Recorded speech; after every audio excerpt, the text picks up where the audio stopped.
Papa janganlah, nanti jatuh. Nangis papa.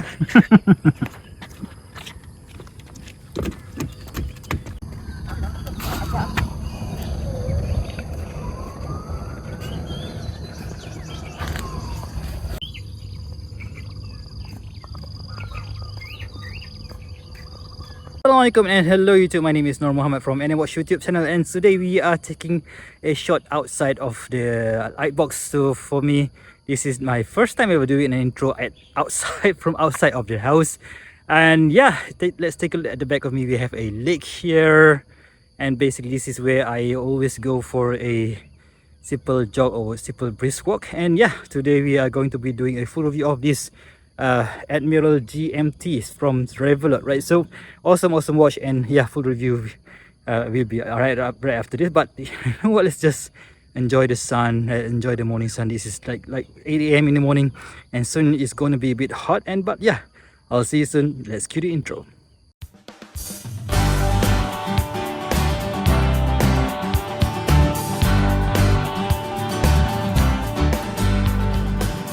Alright guys, so welcome back to the full review of this Revelot Admiral R10 GMT watch, right? So that will soon be launched on the 3rd of May. So I will be launching, basically I'm gonna be airing this particular video on the 3rd of May itself, because I've already done an initial review and also an interview style review with my buddy Mr. Mika Hakimi, but then that one is in Malay language. But yeah, so this is the full review of this particular watch after wearing it for about 2 weeks, right? So first of all, thank you very much to Kevin from Revelot.com for sponsoring this particular video, right? So basically he lent me this watch. I'm not really sure whether I'm going to get to keep it, but I hope I do. But yeah, I will ask him later on. But either way, I'm gonna be putting the sponsored content tab in the video description, right? So the quick specs for this particular piece, right? So 41.9 millimeters in diameter from here to here, and let's just call it a 42 mil diameter, a thickness of 13.5 millimeters, and the lug to lug of 48.7 with a 20 millimeters lug width, right? So on this particular bracelet, I've took out just one link from this prototype, right? So it weighs at about 185 grams, size for my 6.75 inches wrist, or 17 centimeters in circumference, right? So let's talk a bit more about the price, right? So as of now, I'm recording this on the 30th of April 2023, so I'm going to be putting some pictures over here, right? So with this white version, or they call it Arctic Luminova steel, will be starting from 265 US dollars, right? So not so many of these are available. The Army steel version starts from 250 US dollars, so still very limited quantity are available. 10 pieces for the silicone and 15 pieces for the metal for the bracelet version. The dark side steel, again starting from 250 US dollars. The Dune Luminova steel, again 265 US dollars. You can see here that the full Lume dial version costs a bit more, $15 more than the normal dial. Not really that normal, but yeah, still. The Glacier Luminova steel starts from 265, stops at 312. The Grey Storm Meteorite steel starts from 379 and tops out at 427. A Molten Steel 250 to 298 US dollars, and the Storm Steel with this blue dial starts from 250, tops out at 298. And yeah, that's about it, right? So basically, quite a competitive price, I must say, for a Seiko NH34 powered GMT watch, right? So when you say the Seiko NH34 powered GMT watch, so there are a few watches that already been using that particular movement, especially of course it debuted on the Seiko 5KX GMT, but that one when it is released last year, it cost about 500 US dollars, and now recently you could find it for about 400 and 400 450 US dollars, but still you can't get any sapphire crystal, you can't get any full lume dial, and yeah, and the design is, to be completely honest, I'm not a fan of the SKX design. But so first, brands from AliExpress such as Pagani Design and San Martin and so on have been using quite a lot, has been debuting their own model using the NH34, and I happen to have one, which is this San Martin, quick wristwatch check, San Martin SN0109.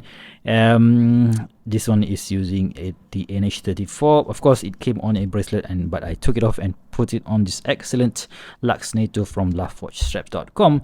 But this one has, of course, it has that sapphire crystal, it has that aluminum bezel insert, and one thing that it lacks is an original design.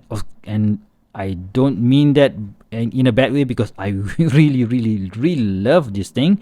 But if you are considering to get yourself a Seiko NH34 powered watch, micro brand with a unique design that you can't find anywhere else, you know what, Revelot is not a bad choice. In fact, it is an excellent choice if you want something like that, right? So the bezel insert, right? So you see that this is using the brushed ceramic bezel insert with a full lume, right? So of course we will be checking the lume later on, and the yeah, the lume is absolutely awesome on this thing. Of course, this white what do you call it, white printing on this metal, on this ceramic bezel insert, it's going to collect some smudges which I had when I received this particular watch, but of course I took it off by using some water and soap, and it's all good to go, right? So that is the bezel insert, and the bezel, of course, it features this knurling here, so it looks very nicely done as well. We will of course go for a macro check later on. And the inside of the dials, you can see that the chapter ring, right? So the chapter ring is basically in black. I think those are plastic. It is printed with the second time zone printing, right, starting from 24 up until 23 at the where the 11 o'clock used to be, right? So you can see here there is no hour markers, which is first a bad, not really a bad thing. It's something that you have to get used to. So there's no hour markers on the dial itself, and there is no minute markers or minute printing on the dial itself. So there comes the first problem, which is setting the watch, right? So setting the watch, you have to use this bezel insert, right? So for example, if I wanted to make it to 5, to adjust the minute hands to 5:31, so I just pull out to the second position. So 5:31, if I am to look at this chapter ring, I'm not going to be able to find 5:31. So in fact, I can't find the 5:31 because it's maybe in between that, right? So 5:32, okay, 5:33 is okay, 5:34 is okay, 5:35 is okay, but my reference has to be this, right? So this minute markers on the bezel insert. So that is negative number one if you guys like your watch to be precise, right? So this is, of course, you need to be precise because this is a GMT diver's watch, right? So not a traveler's GMT, not a caller's of course it is a caller's GMT because of the of the movement, but yeah, this is a dive watch first, in my opinion. So that is one of the negative point that I found out after, not really after 2 weeks, but yeah, I immediately found out. And the other negative point, not for me though, is this this flat end link bracelet. So some reviewers mentioned that they would have preferred a fixed fixed end link, but for me, not fixed end link, customized or solid end link here, but for me, I prefer this style of bracelet, because flat link bracelet, because I can take this one off. It is easy to do because we have that quick release pins here, and put it on another watch that I own in my collection, right? So that is the negative number 2. Negative number 3 is the weight on this thing, right? So 22 millimeters tapered down to 20 millimeters the bezel, 185 grams. It's a bit too heavy for me, so it's why I prefer to use it on rubber straps, such as when I showed at the beginning or the intro of this video. And yeah, that's about it, guys. So not really a major negative, quite a lot of positive for me, right? So of course the positive for me is that beautiful whirlpool dial there. It is of course a full Lume dial with a BGW9 Super Luminova, which will be improved during the mass production version. And the hands is of course inspired by the LCS Littoral Combat Ship, and I'm gonna be putting some pictures over here. And one thing that the Revelot said that they will improve is this GMT hands. They will make it a bit substantial, a bit bigger, and of course it is okay for me. It is okay, but if they are to put a different color, it would be much better. But I'm not gonna be complaining. And the date wheel will be turned to white date wheel with a black printing to match the this what do you call this? I don't call this chapter ring, right? So this part of the dial, right? So okay, turning the bezel, right? The click is nice, 120 click, unidirectional bezel. So of course you need unidirectional bezel because it is a die forge, right? So there's just a little bit of back play, but not a big issue there. And the case is of course fully brushed without any drill holes here, which is a bummer for me, but still I'm okay because we have this quick release pins, right? So the crown is featuring that that 14 pointed star logo, which is which is inspired by the Malaysian flag. Thank you very much, Kevin, for putting that in the design queue, of this particular not only this particular model, basically all of the Revelot logo, it has this 14 pointed star, and this Revelot will be made smaller, which for me it is okay, not that bad. And they say that this gap between the bracelet is going to be a lot tighter, which I don't know, it is okay for me. It is just nice. And one more deagle that some might point out is the use of this split pins, which will be maintained or retained during the mass production version. I'm okay with split pins. They don't I don't have any issues in the past, but yeah, still some people might not like it, right? So at the back we have this now it is using an laser etching marking here, but in the mass production version they will be using a 3D emboss, which is good. And this one has a 200 meters of water resistance, which is enough already, right? So sapphire crystal, you can see that there is a bit of blue hue, and which means that it has a sapphire, it has an anti-reflective coating, which gets the job done. And yeah, let's just quickly put it under some macro lens, right? So let's just quickly get it into detail, right? So you can see here the hands, right? So the hands is featuring this brush finishing on the middle section there, and you can see that there's a polish finishing. Oh my god, someone, come on, let's just quick sorry about that, guys. Polish finishing at the chamfer of the hands, right? So brush top, chamfered side, so beautifully done, I think. And the printing Admiral GMT at the 6 o'clock is also nicely done, and the chapter ring printing is nicely done as well. Even the Revelot logo is of course printed nicely. It says there's no smudges or anything like that. So yep, the bezel insert of course is in ceramic, and for a prototype this is really nicely done, right? So the case is finished in brush finishing, and check out that knurling, guys, very nicely done as well. And the crown, right? So yep, the 14 pointed star is nicely done there, and of course the knurling on the crown is also nicely done as well. So laser etch printing, laser etch is okay, not that bad, but still this is not the final version. And of course we're going to be taking a look at the bracelet. Quite a lot of scratches here and there because this is a prototype, so a lot of this is a photography sample, so that is why you can see tons of scratches that is not made by me right? So, and we have that Revelot logo again, just nicely etched at the clasp, right? So let's quickly take off the macro lens and check out this particular watch on a few other straps. So this Revelot R10 GMT watch. So on this left watch strap, elastico strap, right? So I think it looks cool because of that gray and dark gray combination. And yep, and this is on another NATO. This is using the seatbelt style material here. So again from lovewatchstraps.com. So this is the from their Lux NATO lines. I think they call this vintage bond NATO.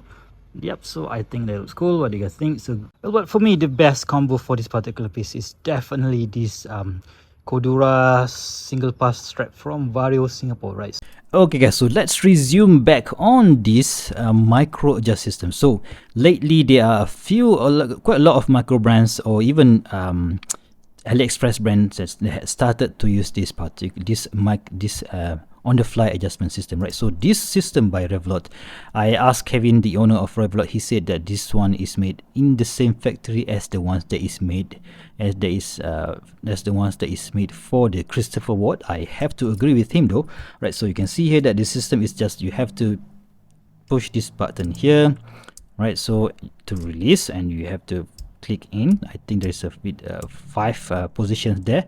And if you are to take a look at the Christopher Ward, so this is my Christopher Ward C63 cylinder 36, right? So you can see that the system here is almost similar, looks almost similar, right? So again, 5 micro adjust position here, but this one you have to push this button.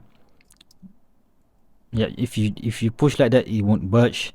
So if you have to push this button and go bit by bit, so like that, right? So it's a bit different, but I think that they are made in the same factory as the Christopher Ward, right? So let's take a look at another different systems, such as this one on the San Martin SM0111, right? So the San Martin is using this push button, so to go out and ratchet like that. So I don't know guys, so I think that is much easier, right? So again, it's almost similar to the ones that is used on the Admiral.